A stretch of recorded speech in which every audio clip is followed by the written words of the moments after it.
Welcome to Multiple Choice Monday, number 6. Another question about bonding, because it's really important in chemistry. Which of these compounds does not contain ionic bonding? Not questions, really common in A-level chemistry.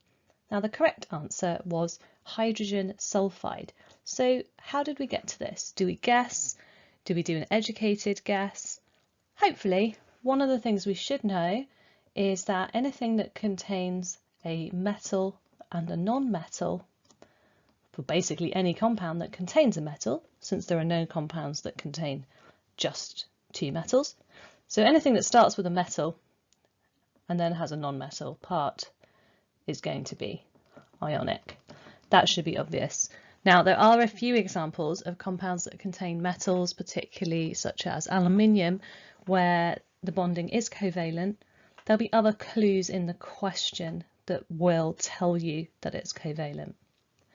So we're then left with ammonium carbonate and hydrogen sulfide.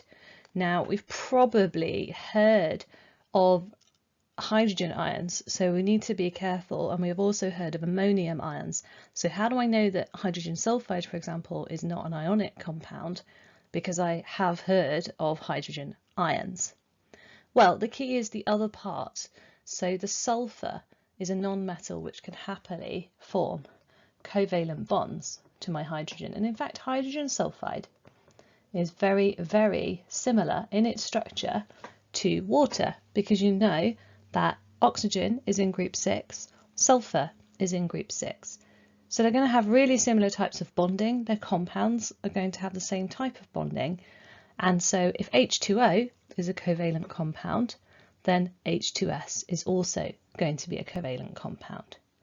So what about ammonium carbonate?